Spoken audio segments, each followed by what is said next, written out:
Mark Mogul here for Paler Financial. Love is one of those four-letter words that is hard to define but easy to observe. At Paler Financial, we want to honor the love you have for your family and design plans that are sustainable, all the way to the end. As Mark Paler and I were thinking about this, we thought it would be good to review some estate planning documents that all of us should have. Thanks, Mark. Please recognize this is just a basic outline, and professional assistance is always advisable. Let's start with beneficial designations. A beneficiary is a person who will be the recipient of something. Most common examples are retirement accounts and life insurance policies. Usually you listed these people when you opened the account or started the policy. What about wills? A will is a legal document that states how you want your affairs handled when you pass. For those with minor children, guardianship is also stated. It is important to note that accounts that have beneficial designations are not governed by the will. When a person passes, their will is filed with the court.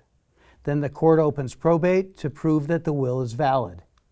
At a minimum, everyone should have a will.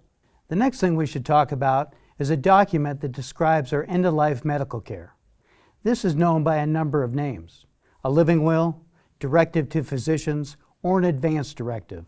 It communicates how we want to be taken care of when the end is near. Googling the 5 Wishes organization might be worthwhile when considering this document. As we get older, some of us can use a little help making decisions, advocating for ourselves, paying bills, or just managing. A power of attorney allows us to appoint another person to act on our behalf. Remember, powers of attorney are terminated upon passing. Then the will is in effect, and our personal representative or executor takes over.